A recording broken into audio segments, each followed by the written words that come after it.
વાહ, શાકભાજી લેવા જઈને ખુશખુશાલ થાય નહીં? હા તે ખુશખુશાલ જ હોય ને. શાકભાજી વાળો 50 રૂપિયાનું કિલો કેતો તો. અને પછી મેં જોડે જેટલી માથાકૂટ કરી કલાક સુધી તાણે એને મને 30 રૂપિયાનું 500 ગ્રામ આપ્યું. માનતા જ નહીં હોતા. બહુ હોશિયાર હો તું. જો મારા માટે પાણી ભરતા હો. કાયમ ટાપા જ બતાવતી હોય. લે પાણી. હવે બીજું કઈ? પગ દુખે મારા પગ દબાવો. હેલા તમારા આટલા બધા ફોલોવર છે તો વધ્યા? કાલ તો ઓછા હતા. એના જ તો પૈસા હે.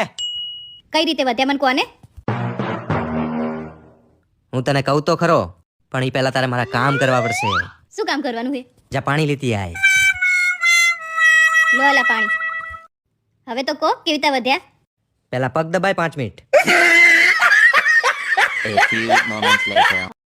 અરે વાહ, શું કરે છે? કાલે એક્ઝામ હે ને તો વાંચું હું. આવી ચોપડીઓ તો હું 2 મિનિટમાં વાંચી નાખું. લો વાંચી બતાવો. જોજે હો.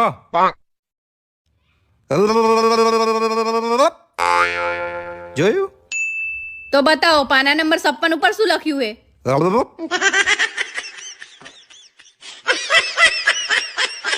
લો તો ઓલા હિમાનીના સાહેબનો ફોન હે સ્કૂલમાંથી. હેલો.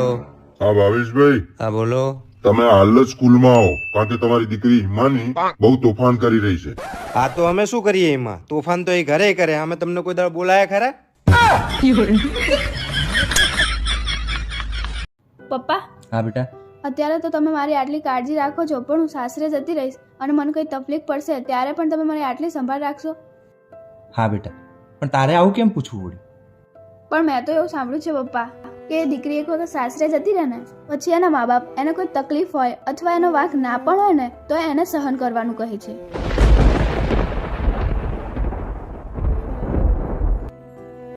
આજ લેસન પૂરું કરજે ને તો 64 દાંત પાડી દઈશ તારા.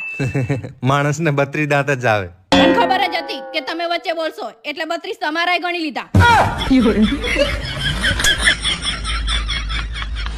કેમ હજી તૈયાર નહીં થઈ? આપણે તો ફંક્શનમાં જવાનું અત્યારે. હું નહીં આવવાની. કેમ? મારી જોડે કે નવી સાડી જ નહીં પહેરેવી.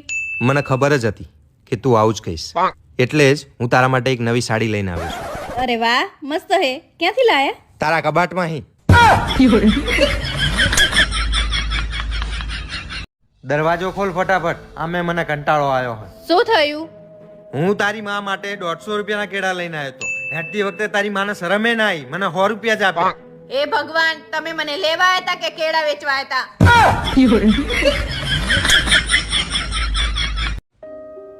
ઓહો, આવી ગયા? હા પારુલ, તને ખબર છે આપણા પાડોશમાં એક મસ્ત માલ રહેવા આવ્યો છે. કેમ આવું મોઢું કેમ બગાડે છે? જો આ જ વસ્તુ અમે કોઈ પરપુરુષ માટે બોલીએ તો તમને કેવું લાગશે?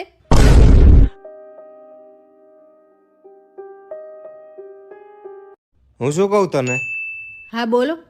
આ વખતે વેકેશન પડે ને એટલે આપણે તારા મમ્મી પપ્પાના ઘરે 2-4 દિવસ રહેવા જતા રહેશું. ના, નહીં જવાનું. કેમ? હમણાં તો મહિના પહેલા 2 દિવસ રહીને આયા હો. બહુ સાસરીમાં ના રહેવાય, નહીતર વેલ્યુ ના રહે. તો આ વાત તને જાણે સમજાશે.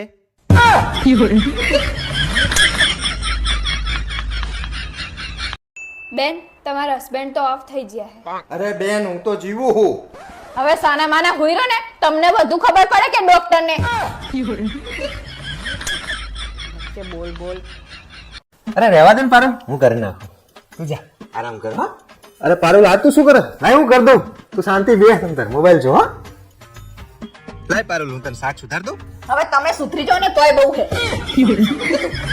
તમે એમ કહો ને કે તમારે શું છે, તમારે મને કહો. તો કઈ નહીં, પણ 2 દિવસ પછી અમારે હે ને ભાઈબંધોને એકલા ફરવા જવાનું. આઈ જેમ પોઈન્ટ ઉપર ખબર જ હતી તમારી કે તમારે કઈ ગરજ લાગે છે એટલે જ તમે આવો ઘડીએ વળી. હરિયાળી એમાં શું છે બેટા?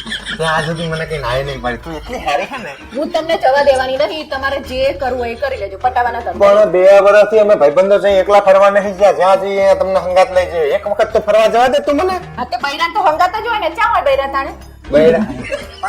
એકલા છોકરા જતા હોય તમારે અહીં શું કરવું કે? ના પાડીને તમને નહીં જવાનું. હું તમને જવા દેવાની નહીં, ગમે એ થાય. એટલે મારા એટલે આવા પટાવાના ધંધા નહીં કરવાના. અરે હું તને પટાવતો નહીં બકા. મેં તને ઘરકામની કોઈ દિવસ ના પાડી છે આજ સુધી. આવી તા છે કામ કરાવી તમે મને. ના તમને કીધું ને નહીં જવાનું એટલે નહીં જવાનું, એકવાર ના પાડી એટલે પૂરું. પેલા હે ને મારા બાપા ના કરતા હતા કે તું નાનો હોજી, હવે તું ના પાડે. હા તો ના જ પાડે ને, પૈણ્યા પછી તો બૈરા હંગાત જ હોય. પણ લઈ તો જ્યાં અત્યાર સુધી નકરા જાજા જ કરે ભાઈ હંગાત. હવે એક વખત તો એકલા એકલા જવા દે. નહીં જવાનું, એકલાને કોઈ દિવસ ક્યાંય જવાનું નહીં.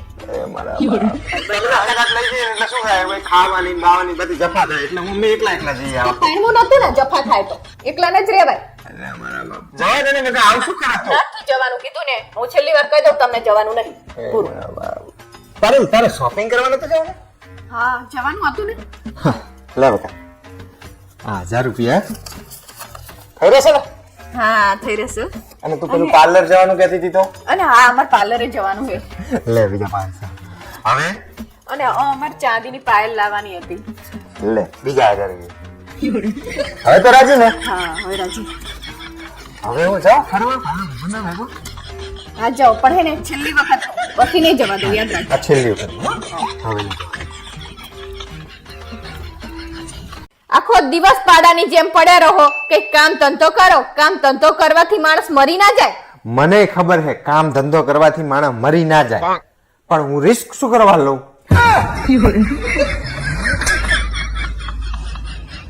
પાલ તમે પુષ્પા 2 જોઈને આયા, કેવું લાગ્યું પિક્ચર?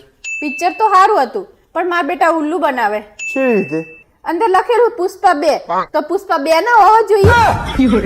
બીજો તો છે દેખાણ જ નહીં. હારું રોઈશ ને હિમુ, તારા મમ્મી માટે પાણી લીધું? પાણી નહીં, સ્ટિંગ લાવજે, સ્ટિંગ. એ ભગવાન યાર મારી વાત તો સમજ યાર તું પેલા. તમારી મરજી પડે ને એમ કરો. પપ્પા હા બેટા. મમ્મીનો કહેવાનો મતલબ એવો નહીં કે તમારી મરજી પડે ને એમ કરો, પણ એનો કહેવાનો મતલબ એવો છે કે તમારે આમ તાકાત હોય ને તો તમારી મરજી પડે ને એવું કરીને બતાવો. આમ લાવો ને રિમોટ. તમને તો ખબર જ નહીં હોતી કે કઈ ચેનલ ઉપર કયો પ્રોગ્રામ હારો આવે છે. આમ હા શું જોઈ રહ્યા હો?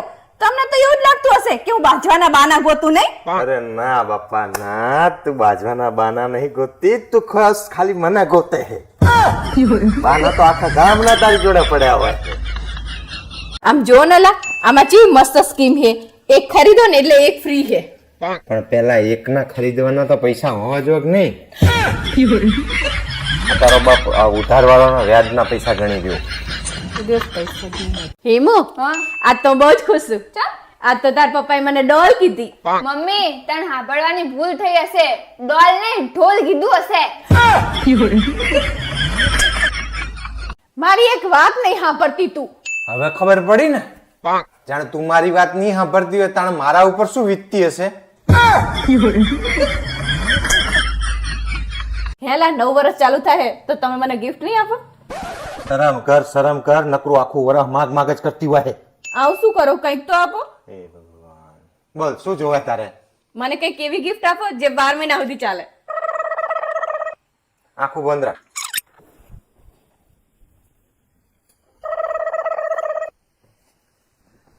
લે હવે આખું ખોલ. આ શું? કેલેન્ડર. ત્યાં તો કીધું કે 12 મહિના સુધી ચાલે એ ગીત ચાલો. વાપર હવે મોજ કર. જો ઘી સીધી આંગળી ના હરે ને તો આંગળી વાંકી કરવી પડે. દર વખતે આંગળી વાંકી કરવી જરૂરી નહીં હોતી. કોક દિવસ ઘી ગરમે કરી નખાય. મારી દરેક વાતમાં તું ટોકતી હોય.